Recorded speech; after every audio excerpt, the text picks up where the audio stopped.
Assalamualaikum sahabat muslimku, kembali lagi bersama Tinta Mahabbah. Tahukah sahabat muslimku, apa saja tanda-tanda kemunculan Imam Mahdi? Simak penjelasan berikut. Dan jangan lupa untuk sukai video ini, komen, dan berlangganan channel ini agar bermanfaat bagi semua.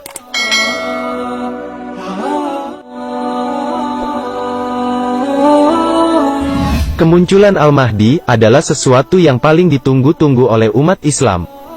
Akan tetapi di saat Al-Mahdi muncul, hanya orang-orang mukmin yang mau menerimanya dan berbaiat kepadanya. Adapun orang-orang munafik dan orang-orang musyrik, maka mereka malah membencinya. Akibat munculnya Al-Mahdi tidak sesuai dengan selera mereka, ataupun tidak muncul dalam kalangan mereka, maka mereka akan menuduh Al-Mahdi sebagai teroris, khawarij dan lain-lain.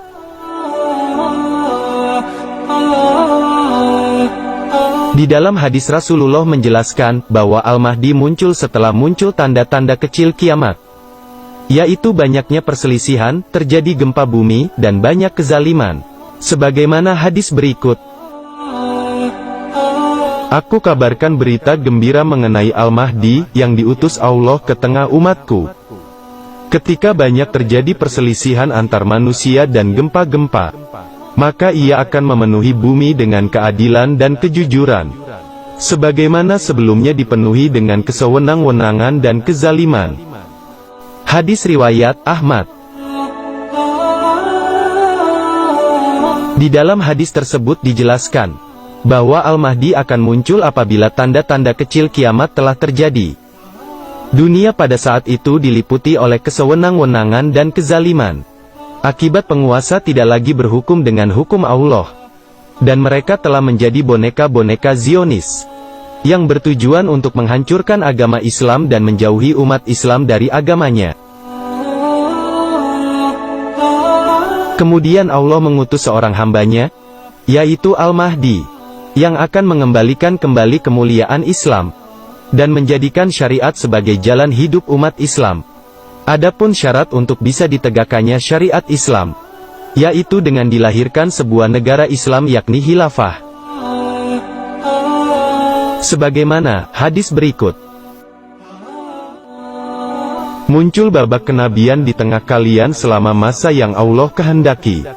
Kemudian Allah mencabutnya ketika Allah menghendakinya. Kemudian muncul babak kekhalifahan mengikuti manhaj, yakni cara, atau metode, atau sistem kenabian selama masa yang Allah kehendaki. Kemudian Allah mencabutnya ketika Allah menghendakinya.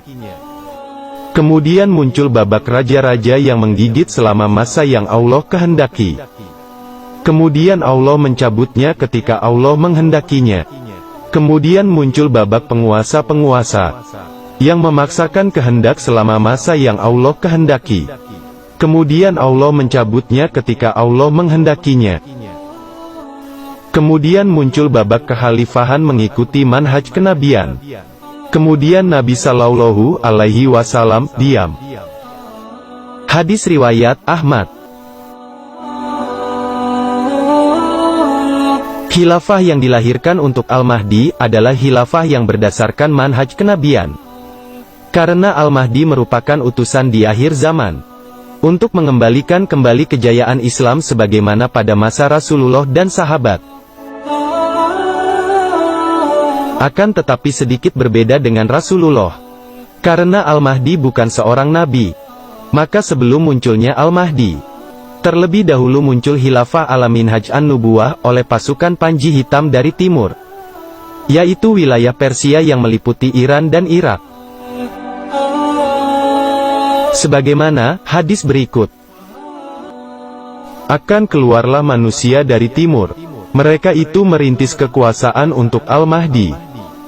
Hadis riwayat Ibnu Majah. Adapun Rasulullah diutus dalam keadaan seorang diri, kemudian mendidik manusia untuk memeluk Islam. Kemudian baru setelah itu beliau mendirikan negara Islam.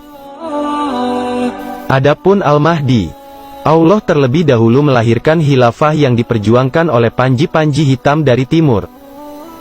Kemudian Al-Mahdi diangkat menjadi khalifah. Al-Mahdi akan berkuasa selama 7 tahun. Pada tahun ke-7 muncullah Dajjal. Hadis dari Abdullah bin Bisir, bahwa Nabi Shallallahu Alaihi Wasallam bersabda, jarak antara pertempuran yang dahsyat dan penaklukan Konstantinopel 7 tahun. Lalu pada tahun ke-7, Dajjal keluar. Hadis riwayat Ahmad dan Abu Daud.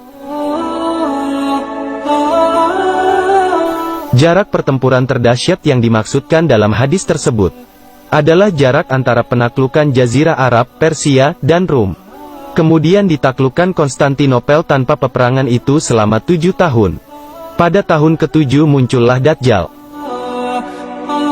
Dajjal merupakan salah satu tanda kiamat besar. Artinya tanda kiamat besar pertama muncul pada akhir pemerintahan Al-Mahdi. Akan tetapi, sebelum muncul Dajjal, terlebih dahulu muncul matahari dari barat dan binatang melata.